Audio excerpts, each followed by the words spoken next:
Hello and welcome to Raw Chatter. I am your host speaking, Vicky Midwood, integrative health, nutrition and lifestyle coach.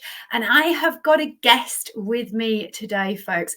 Laura Walker is with me. Now, Laura and I got talking on a networking conversation, and then we had a longer conversation afterwards.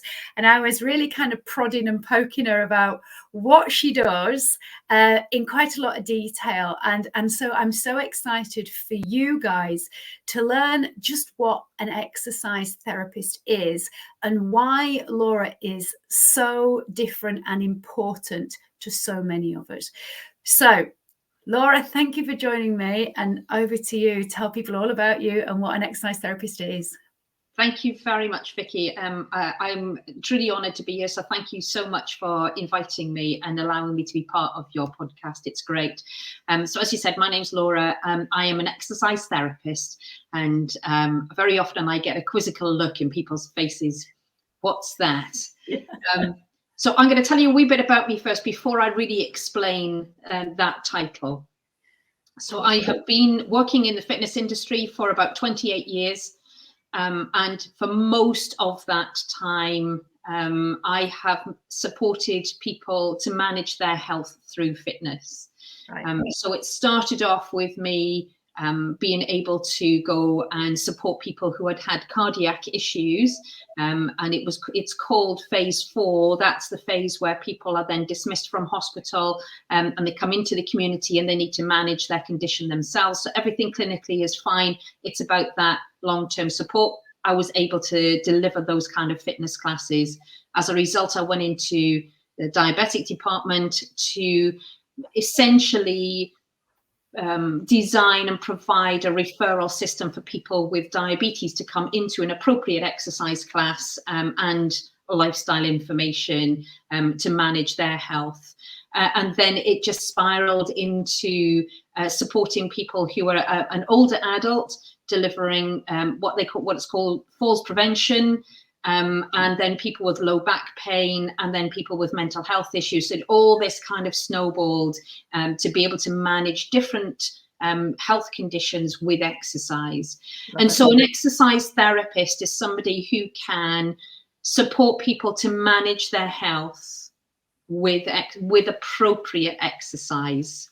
And that's the key, isn't it? Yeah. Yes, absolutely. Yeah. Very often in the fitness industry, you will hear the term, or at least from clients, I don't know if I'm doing it right. Yeah. Or another one is, well, I might hurt myself. I don't know if I'm going to make it worse. Right. That's where I come in. And so it's very much a back on track. Let's see where you're at right now. Let's see what we need to manage, how we need to manage it. And if it's a musculoskeletal issue, then I've got therapy exercises themselves that will support that injury. If it's a health condition, then I understand that condition. I understand the medication around it. I understand the impact medication will have on your health and how your health will impact medication long term as well. So there's a lot to understand from the individual's perspective to put them at ease, to enable them to be confident in exercising, but not only that, exercising alone after they've left me, that I teach them how to do this safely and effectively for years to come. And that is such a powerful thing. And that's why I said so many people need somebody like you, because those questions that you mentioned there, am I doing it right? And is this going to make things worse? Are two questions that I absolutely know, as you know, because we've been talking. My background in fitness, I've been in it for sort of similar sort of time as you, over 30 years, and particularly as we get older, if people have an injury or an operation or a fall and post cardiac issues, there's so much fear around doing it wrong or making it worse. And therefore, when we're scared, we don't do anything, do we? And that's even worse in the majority of cases, which is why somebody like you is so important. And I also just want to pick up on what you said there, because I think a lot of people misunderstand, because you've got the term therapist there, and it's to do with exercise and how people move. I think, do a lot of people mistake you as some kind of physio? Yeah. Yes. And I'm 100% not a physiotherapist. So the difference between myself and a physio, when you're at the acute stage, so right at the beginning, you've maybe been newly diagnosed, you've maybe had an injury, you've maybe had that fall or an operation or something. That's when the physiotherapist comes in at the acute stage, and they support you to manage you back to health. Right. And so I do not diagnose at all. I understand muscles, physiology, the movement, all that, but I am not a diagnostic agent, and I have to make that clear. Yeah. But there will be an occasion then that you again will be, the physio will let you go. Right. Yes. Often. But yeah, absolutely, because it is that therapy which is short term. Mm-hmm. So it might be a physiotherapist, it might be an osteopath, a chiropractor, a massage therapist. It might even be the clinicians themselves, and they will say, right, there's no more I can do for you. You need to do this on your own now. There's always a point at which the acute people, healthcare practitioners, will say, that's it. I've done what I can do. Over to you. Right. And then people kind of, sometimes they continue with the exercises. Most of the time they don't continue with the exercises. Yeah. I hate to, I'm not judging anybody. I'm just stating facts. And, a year goes by, 2 years go by, and you kind of go, you know what? This has never been right for whatever reason. Yeah. It's never been right. But I know there's nobody out there that can help me. That's when I come in. So in that chronic phase, when people have certainly, lived a wee while thinking, I'll be fine with this, and then realize, you know what, I wish there was just something I could do.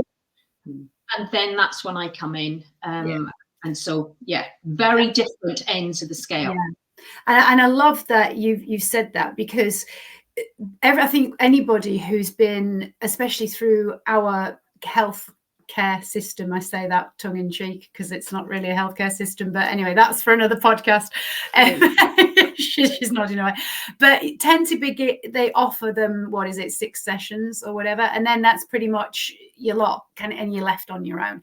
And as you say, often people don't do the exercises for various reasons, and oftentimes it's because they haven't got somebody making sure that they are doing them correctly. So rather than doing it wrong, they don't do it. But as you say, it's that point where you think, well, nothing more can be done, but it's getting you down a bit.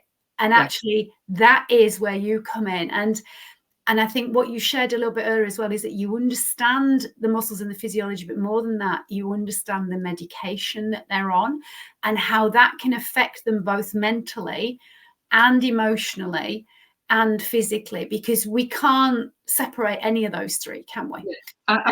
Absolutely not. No, they are all together. The thing is, we are integrated human beings. I can't say, right, okay, I'm just going to work that bicep then.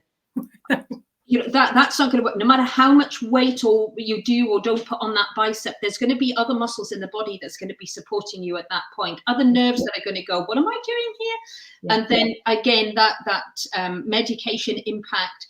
So for example, if somebody is on 4 medications, and what I mean by that is that very often you'll have somebody perhaps who is on cardiac medication. And that can have an array of medications in itself. Correct. Potentially diabetes medication as well. They might be pre-diabetic, they might be diabetic. And then as a result of which, if they're overweight, they may well be on maybe a painkiller because their arthritis is quite sore, and so you find yourself on more than 4 medications, your balance will be impacted. Right. Yes. So if I got you to stand on one leg straight away, the first thing you're going to do is fall over and think, she knows nothing about this. What does she know? So it is understanding that individual. And I think that's the thing. It has to be an individual thing. If I can enable you to understand you and what's going on in your body, you can then go to a Pilates class, an exercise class, yoga, a HIIT class, whatever it is, and know exactly what to do for your benefit. Right. So that what I do on a one-to-one basis is very much educate the person. And that sounds, I don't mean it to sound judgmental or anything, but I try and educate the person on themselves. Yeah. And just make them realize. I think that's the important thing, but also we have to recognize that the majority of us walk around just taking for granted how we move and that everything's working until something goes wrong. And that is when we recognize that, oh, actually, I don't really understand how my body works. It's, when we're talking about people who have cardiac issues or diabetes, it does tend to be the older people because they've lived longer and therefore they are usually the ones who are going to be struggling with, and that's when you kind of know, actually, it's a long time since I did biology and physiology, back in school, and even then it was pretty bog basic, plus we know a lot more now. So actually your job is so powerful because you're actually helping people to reconnect, if you like, back into themselves on every level, aren't you? Yeah, I, absolutely. I mean, you're absolutely right. It might be a while since we've done any kind of biology or what have you.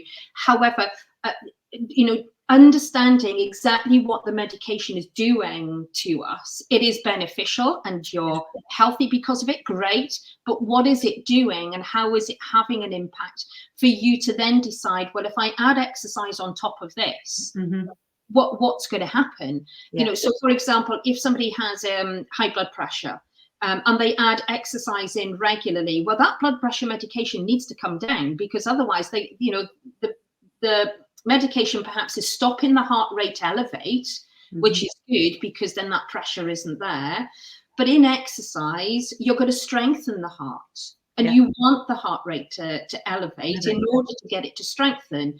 So long term, 6 to 8 months, you may then need to go back to the doctor and say, you know what, I've been exercising aerobically for the last 6 months, but I'm feeling it really dizzy. Well, that's really when you need to bring that medication down. So there's a potential to come off the medication, but understanding how one impacts the other, that's really so important for that individual. And similarly with diabetic medication, unless you're stable with your diabetes, if you're adding exercise into an unstable management of diabetes, it's going to be a nightmare. Right. So we need to be stable first of all, then understand how exercise is going to make that fluctuate to be able to stabilize it again, bringing the medication down and move it. So I think the most powerful thing for a lot of people is that they feel that they are doing something themselves to manage their health. Right. And they're in control. And the more then that they draw down on this medication and think, you know what, I'm not taking as much because I'm exercising, it's far more powerful to them. Yeah. And I think that you've just said there, because people want to feel in control. And when they've had issues or they've been given a diagnosis, they're told kind of take this medication. And oftentimes they're told you're going to be on it for life, Absolutely. Which we know is not necessarily the case unless it's something like type 1 diabetes, when fair enough, but there are very few issues where we're going to have to be on lifelong medication if we understand how the medication affects us and what we can do for ourselves. And that's why I wanted to get you on, because we're both on the same page on this. And it's not about us being kind of talking down to people or anything like that. It's about helping you, starting off where you're at, to actually understand why you're on the medication you're on, because often people don't even know what it's meant to be doing to help them. Absolutely. Yeah. And then how it can affect you, and then just what is the sort of exercise you can start with a view to that then changing over time, isn't it? Yeah, 100%. Have you got, because people love real life examples, have you got sort of a case study that is quite poignant that people can sort of probably resonate with? Because I'd love you to share one of those, if you wouldn't mind. Oh, how long have you got? I've got plenty. Okay. So I'm going to speak about somebody with diabetes. Recently, I had a lady in class, and she said, "Oh, I've got my mum-in-law and she's having problems. And I said, right, okay, well, what's the issue? And she said, well, she's diabetic, but she keeps on having hypos. Right. And I'm like, okay. And she's no idea why. I said, well, just bring her along and I'll have a chat. And I said, I don't know. I'll try and help her as much as I can. Just let me just stop you there. Just for anybody listening who's got what's a hypo, do you want to just explain just what is a hypo, just in case? So hypo is when people with diabetes are unable to manage their blood glucose levels. So as a result of which, it means that when the blood glucose levels go low, it doesn't necessarily send the signals to the brain to say, go and eat something quick enough. And so they'll dive too low, and in which case they can pass out. They can having a hypo is not very nice at all. The signs and symptoms can vary from person to person. You can be in a cold sweat, you can be argumentative, you can be, so very often I try and say that if people are hangry, you know, when you get to that point and you're kind of like, I need something to eat now, just get out of my way. That's a little bit like people with diabetes, but it continues to drop. So they can't manage it quite so well. And so I started speaking to this lady and she said, oh, I've lost about, no, she said, I've been in hospital a couple of times because of the hypos, because if they go that serious, they have to go into hospital to be managed. And she said, I've had a few of them, and but I've lost 5 stone recently. And I went, oh, right, okay. And I said, how's your medication for losing that weight? Has it changed? She said, no, same medication. And I'm like, okay. So that's exactly why you're having your hypos at the moment. You don't need as much medication. You're taking the same. So you need to, oh, right, okay. And then it was the explanation behind, you know, as we get older, so we need more insulin to turn that blood glucose into energy. But she had started doing some exercise as well. She was walking because she'd lost weight and what have you. So she was walking. So I'm saying to her, well, actually, you're exercising. And when you exercise, you take less insulin to utilize that blood glucose, which is great. But you're still taking the injected insulin as well. So it's no wonder you're having hypos in that respect. So it was all this explanation around it all, despite the fact. So I you know, as I say, I don't know what went on in hospital, but that was my experience with this particular lady. And another lady, you know, I was teaching her some yoga and she says, oh, I'm really quite arthritic. Can't get out of bed in the morning, all this kind of thing. And I said, right, well, you can exercise, but you have to find your level. You know, it's not about being up here and what have you. So I literally, it was just opening, closing hands. It was gentle shoulder rolls, all this kind of thing. We did it for half an hour. And I said, how do you feel? Yeah, great. But about 4 weeks down the line, she said, Laura, I can't get over that. I've managed to do half an hour of exercise with you, whereas it used to wipe me out completely. And I said, it's about the level. Where is your level? You know, you've got to find out where that level is for you to then progress from there, rather than just go, well, hey, we're going to exercise today and then not be able to do it for the next week. That's not fair. And I think that both of those are real clear examples, and thank you for sharing those, because they are both different. So the lady who really didn't understand how to manage her own medication and what things would be important in maybe mentioning to her GP. And we all know how difficult it is now to get an appointment with the GP. And this is another reason why somebody like you is so important, because you are, I know you can't prescribe and you can't tell people what to do in terms of the medication, but at least you can signpost them and explain to them what is going on and why what they're doing isn't bad or wrong and they shouldn't stop doing it. They just need to change just what they're putting into their bodies. And then the other example, exactly that, being the fact that it's where we start. We're very much, I think, like America, aren't we? In that we think we have to go all in and go all crazy, and harder is better and more is better.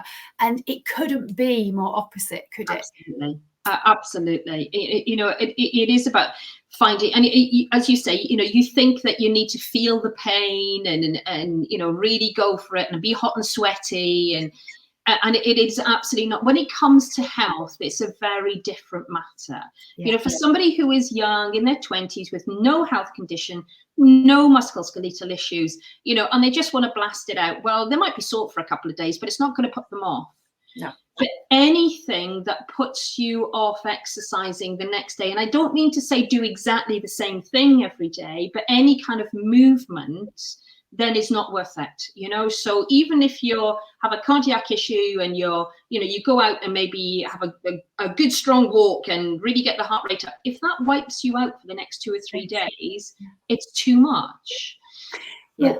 The rule of thumb that I tend to say to people is, if you're starting to exercise, give it at least 6 weeks.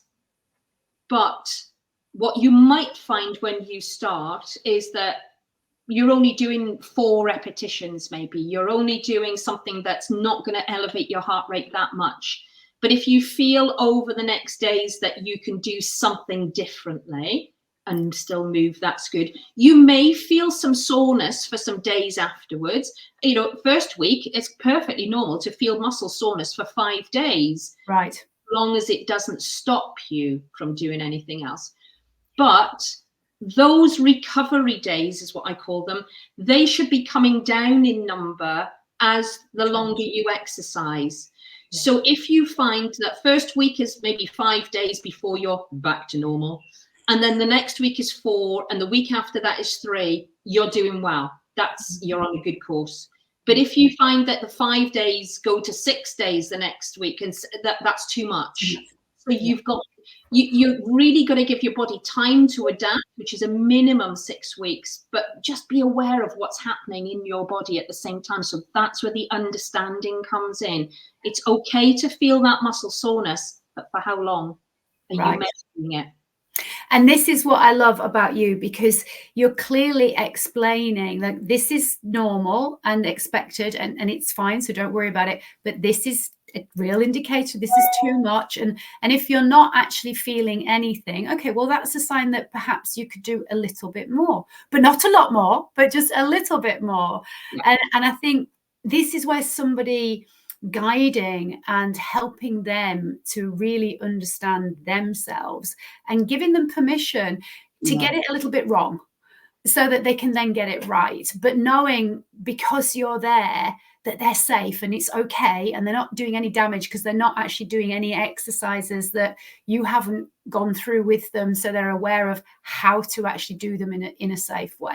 Yeah. So if somebody wanted to work with you, what would it look like? Do they come to you in person? Do you work online? How does it work? So I can do both. I can do both quite easily. If somebody is in person with me, then it's a bit more hands-on. So I say to people, tell me if you don't want me to be hands-on, because I am very much. But it's very much tweaking positions and enable people. So very often, if I can be hands-on, it's that tactile feedback and saying to people, this is where you're moving from, not here. And then people can kind of go, oh, well, I can't do that. And so it's that understanding again of what's moving, how is it moving.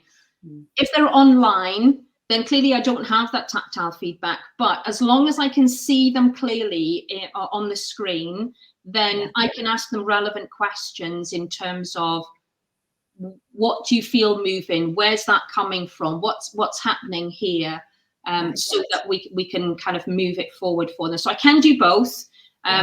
But very often, I mean, I think like most people, we would like to be face-to-face, you know, in the same room, but that doesn't necessarily mean that we're not successful online either. We can be, definitely. And I think this is the beauty of it, because, you know, when you're doing something online, you can, because of your experience and the knowledge that you have, because you've been doing it for a long time, and the experience of different areas that you've worked in with the cardiac and the diabetes and then the mental stuff, you've got such a plethora of information and tools that you can utilize, that you can help people to actually feel for themselves and explain to them, you know, where to actually put their fingers and what they should be feeling and where when it's moving. And that is something that, you know, once they can go, okay, yeah, I am feeling it, you know, that's powerful, isn't it? And that's back to what you said earlier. so empowering, because now they are feeling more in control of what they're doing. Absolutely. Let me show you. So I will use one of these, depending on what the issues are. But for a musculoskeletal issue, I will probably use a TheraBall. And very often shoulders or back or something like that can be an issue. So very often I can put this at the front here. So it's always a case of, right, so if you find your shoulder and you can find the fleshy part on that bone there, and then if you just come in from there, there's what I call, it's a technical term, it's a divot. Right, I've got my divot. And that's where you would place that ball, right in that divot. Because clearly we want to manipulate the soft tissue, and that's what we're trying to do with this. But if you go on the bone's not going to get manipulated. So we need the soft tissue in there. And then it would be flat of your hand, round in a circle. And most people will kind of go, oh, that's sore. Right. Yep. That's exactly right. That's exactly where I want you to be. So it's very much a case of, trying to find that soft tissue, what's happening with it. I had a client who comes to class now. So very often people come to me on a one-to-one and then they stay with me in my classes online as well, because they know that I know them and understand their issues. And so one of my ladies said to me, oh, I've got this problem back again. And years ago, well before COVID, we had some exercise therapy. And I said to her, you stopped doing your exercises? She said, yeah, I stopped them 8 years ago. And I said, try bringing them back in then. Just do that one for me. And she got back to me a week later. She said, I can't believe the difference. It's amazing. I don't know why I didn't think about it. But so, it's some, It's keeping it front and center, isn't it? It's having a touch point with somebody to kind of go, of course, yes, I know exactly what I'm doing. Yes, let's bring that back in. Would never have thought about it. So that's why people kind of stay with me, because I have that long-term understanding of them. Yes. They know they can ask me any question, and they usually do at the end of a class. Which is great. So if somebody, and the fact that you do these classes online, if somebody did want to join you for an online class just to get to know you and how you teach and stuff, that's probably a very good introduction for them to then go, okay, right, I feel safe with this lady. I like how she's coming across and how she's talking. And now I feel that I can actually go and have a one-to-one conversations. And sometimes just doing it that way around for some people feels safer, doesn't it? And easier to do. I love it. So if somebody is working with you for a specific issue, is there a kind of a recommended minimum? You've said 6 weeks. Is that kind of how you tend to work with people in 6-week blocks, or does it very much depend on the individual and the issue? So it does depend on the individual. However, I have identified that most people will stay with me for 7 sessions. Right. It doesn't mean 7 weeks. Right. Right. Got you. It's 7 sessions. That may well be, and in fact, the most effective ones are probably over a 6 to 7 month period. Makes sense. Yeah. So we kind of have week 1, we have the second session week 2, because I want to know something's working. We go away with an exercise, and I need to know that has worked and done what we wanted it to do, because there's pointless me giving you 20 exercises and none of them are working. So I give you one. We identify it's going to work. If it doesn't work, we change it. And again, so if that does work, on week 2, we have a set of exercises, and you come back then 2 weeks later. Yeah. Progress that. And we come back 3 or 4 weeks later, progress that, maybe 6 weeks, and maybe another 6 weeks. So depending on the client, depending on how confident they are, and again, my sessions, particularly the first session, is not an hour. It's about an hour and a half, an hour 45, because every single time I will go over what I'm doing, why I'm doing it, and what I found. Right. If they're in person with me, then I tend to use their phone to video what I'm doing, so they can see, particularly if I'm looking at spinal assessments. Yes. I like to video it so people can see what it is that I'm looking at.